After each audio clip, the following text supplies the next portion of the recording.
Bonjour à toutes et à tous, je suis ravie de vous retrouver pour le 12h30 de ce vendredi 27 janvier. Le plan vigilance grand froid de niveau jaune est lancé depuis dimanche dernier. Les services de la préfecture ont donc ouvert 162 places supplémentaires aux personnes sans domicile fixe. En Vendée, on compte 15 sites comme la Halte bénévole La Pause. Et depuis 25 ans, cette association met à disposition un logement pour 6 nuits. Alexandre Debré s'est rendu à Esnay pour rencontrer Jérémy, qui bénéficie en ce moment du logement. Ici, donc, vous avez donc la petite chambre pour dormir la nuit. Ici, la cuisine avec tout l'électroménager qui va bien avec. Ce soir, Jérémy va dormir au chaud. D'ordinaire, il vit dans la rue avec son fidèle Luigi. Un repos bienvenu pour ce SDF à quelques jours d'une opération où 2 stènes lui seront posées. J'ai dormi presque une petite semaine dans le sas du Crédit Mutuel. Bon, voilà. C'est pour ça qu'après, bon, quand je me place ici, j'étais content, quoi. On permet de vraiment se poser, parce que ici, l'avantage, c'est qu'on peut rester toute la journée. On est libre, voilà. Pour bénéficier de cette bâtisse du centre-ville d'Esnay, Jérémy a contacté le 115. Ce sans-abri connaît bien les lieux. Ce n'est pas son premier séjour, après une quinzaine d'années de rue, suite à ce qu'il appelle les aléas de la vie. J'ai plus de permis en 2003, ça m'arrive en 2003. Donc c'était, on va dire, un petit peu la descente aux enfers, hein, parce qu'une fois qu'on n'a plus de permis, plus de boulot, plus de compagne, parce que c'est la suite. Hein. Puis c'est comme ça que, quand j'ai des aléas, c'est tout ça. Si certains centres n'acceptent les bénéficiaires qu'une nuitée, l'association La Pause fait le choix de prêter ce local pour 6 nuits. Les bénévoles offrent même quelques repas. Je t'ai ramené du rougail saucisse, t'as des aiguillettes de canard avec des pâtes.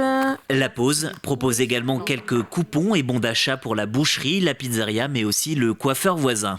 Salut Jacques. Salut Jérémy. Ouais, très bien. Pour l'accueil. Je t'en prie. Tu vas bien? Très bien. Bon.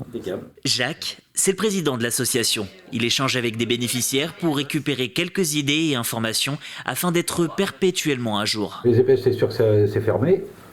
Et puis, ça perd du chemin. Après, les autres, ça, c'est Emmaüs. Alors après, je ne sais pas si... Ça, c'est Emmaüs. Pour les membres, c'est également une manière d'éviter l'isolement des sans-abri. On trouve inconvenable le fait d'avoir des gens quand même à la rue dans un pays tel que la France, qui est un pays quand même sacrément riche, quoi. Et donc, voilà, si on veut fonctionner, je pense que correctement, il y a à ce minima à assurer, c'est le logement et la nourriture.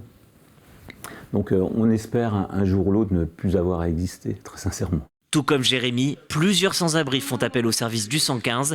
Avec le froid, une centaine de personnes a été logée cette semaine. Et ce mardi, 151 personnes ont déjà pu trouver un lieu pour dormir. Et pour aider une personne en précarité à la rue, il faut appeler le 115 pour connaître les points de service à disposition. Comme on peut le voir sur cette carte, la Vendée compte 15 lieux d'accueil. En rouge, les haltes bénévoles comme le Secours catholique à La Roche-Servière. Et en bleu, les 4 centres d'hébergement d'urgence financés par l'État. Pour les familles avec des enfants, des places en hôtel sont disponibles. Direction à présent les achats, où maintenant il est possible d'acheter son billet de train dans un bureau de tabac. Ici, les ventes de tickets et les abonnements se font à l'aide d'une tablette et l'objectif de la région, c'est de multiplier les points de vente dans les commerces de proximité. Une bonne nouvelle pour le maire de la ville et cette buraliste. Ça rajoute un service de proximité, mais ce n'est pas banal parce qu'on est sur une petite ville de 5000 habitants, on est quasiment sur une fin, puisqu'on ne va pas plus loin qu'au Sable d'Olonne, mais résultat de la course, on a une quinzaine d'arrêts tous les jours, dans un sens comme dans l'autre, qui permet à toute personne d'aller où il veut. C'est surtout rendre service à la clientèle. On est commerce de proximité. Donc le contact avec le client en fait est super important et rendre service. Alors ça c'est notre priorité au jour d'aujourd'hui, c'est le service en fait avec le client. Un nouveau service de proximité qui fonctionne bien car 5 à 10 tickets de train sont vendus chaque jour dans ce bar tabac. La semaine prochaine, Chantony inaugurera à son tour son point de vente. Et vous l'aurez peut-être remarqué cette semaine, si vous vous déplacez en voiture, les routes vendéennes sont glissantes avec la baisse de température. Un accident peut donc vite arriver et c'est pourquoi la prévention routière demande à rester vigilant et nous rappelle les bonnes habitudes à adopter. Alors évidemment, ça suppose que l'on conduise un petit peu différemment. Donc déjà qu'on regarde si l'éclairage, notamment de code, des antibrouillards, fonctionne. Ce n'est pas toujours le cas. Donc là encore, un petit tour de la voiture permet de se rendre mieux compte. Il faut aussi être vigilant à l'état de son pare-brise et notamment, même si on est un peu pressé le matin pour partir, c'est bien quand même de nettoyer un peu le pare-brise, enfin de faire en sorte qu'il ne soit pas complètement givré. Parce que beaucoup d'accidents, c'est par manque de visibilité. Et la deuxième édition du Forum des métiers du cheval s'est déroulée hier à la maison familiale rurale de Bournezeau.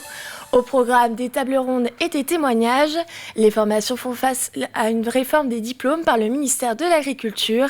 Et c'est donc l'occasion pour les professionnels de réfléchir sur les évolutions à apporter pour les acteurs clés de la filière équine. L'idée de ce forum, c'est que l'ensemble des familles d'enseignement se rassemblent.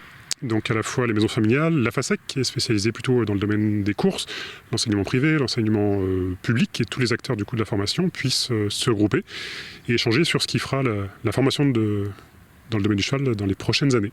Je ne suis pas sûr que ça existe dans d'autres thématiques que le cheval, que l'ensemble des familles d'enseignement se rassemblent pour échanger sur des thématiques. C'est déjà une grosse force de la FASEC et des maisons familiales d'avoir pu créer ce forum. Donc on est très content que ça puisse avoir lieu. Mais ensuite, ça nous fait évoluer dans nos pratiques pédagogiques, rien que ça, parce qu'on échange des bonnes pratiques qui se passent à la fois dans les courses, à la fois dans le sport, à la fois dans le public, à la fois dans le privé. Et puis on se nourrit mutuellement. Hier, la Longère de Beaupuy a accueilli la 8e édition de la journée départementale des bibliothèques. Tous les 2 ans, les salariés et les bénévoles se rassemblent pour échanger sur des thématiques.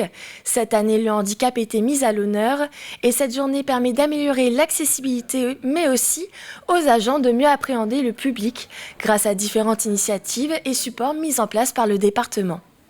Tout simplement la plateforme numérique immédiat du département, en fait, on s'aperçoit qu'il y a des choses qui existent sur cette plateforme. Les expositions aussi, effectivement, qu'on peut emprunter auprès de la direction départementale des bibliothèques.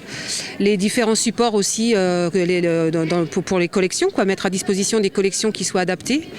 On les connaît déjà, les gros caractères, les livres spécialisés 10, etc. Mettre en place aussi, pourquoi pas, des espaces faciles à lire.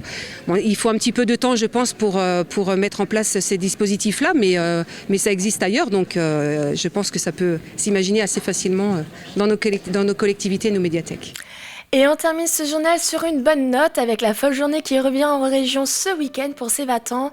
L'occasion de découvrir ou redécouvrir des grands classiques sur le thème de la nuit avec 160 concerts programmés. En Vendée, Châlons, La Roche-sur-Yon, les Sables d'Olonne et Fontenay-le-Comte ouvriront le bal de cette folle journée dès ce soir. Voilà, c'était la fin de ce journal. Merci d'avoir suivi et je vous dis rendez-vous avec Diane Delangle pour l'édition de 18h. Et je vous souhaite une bonne après-midi sur TV Vendée.